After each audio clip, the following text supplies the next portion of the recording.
কত রঙের পাখি ওড়ে জড়িয়ে স্নান করে মনের আনন্দতে।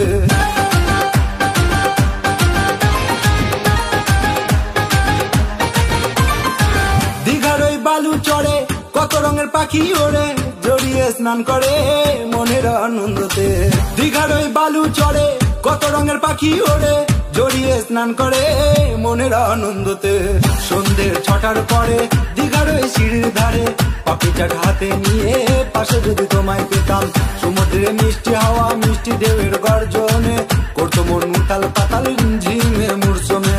দীঘার ওই বালু চড়ে কত রঙের পাখি ওড়ে জড়িয়ে স্নান করে মনের আনন্দতে। দীঘার ওই বালু চড়ে কত রঙের পাখি ওড়ে জড়িয়ে স্নান করে মনের আনন্দতে।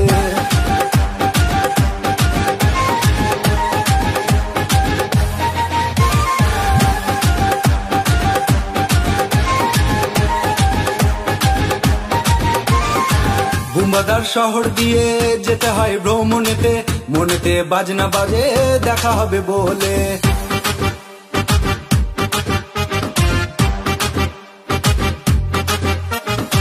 বুম্বাদার শহর দিয়ে যেতে হয় ভ্রমণেতে, মনেতে বাজনা বাজে দেখা হবে বলে। টিকিট হাতে পাওয়ার পরে হাওড়া স্টেশনেতে ফুলহারা সাগর নিয়ে মনে বাসা বাঁধে।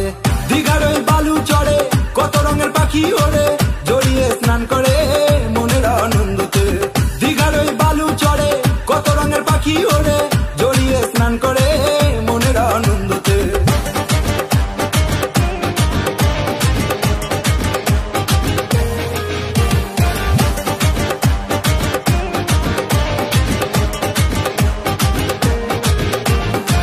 দীঘার ওই পারে কত মেলা লাগে, কাকড়া খেতে খেতে কেনাকাটা করে।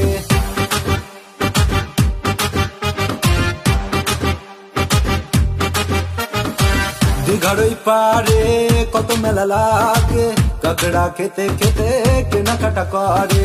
বিদেশিরা আসে দীঘার এই ভ্রমণে, সুন্দর দৃশ্য দেখে বারে বারে আসে। দীঘার ওই বালু চড়ে কত রঙের পাখি ওড়ে জড়িয়ে স্নান করে মনের আনন্দতে। দীঘার ওই বালু চড়ে কত রঙের পাখি ওড়ে জড়িয়ে স্নান করে মনের আনন্দতে। সন্ধ্যের 6টার পরে দীঘার ওই সিঁড়ির ধারে পাখি চাট হাতে নিয়ে পাশে যদি তোমায় পেতাম, সমুদ্রে মিষ্টি হাওয়া মিষ্টি ঢেউয়ের গর্জনে করতো মন উথাল পাতাল ঝিমে।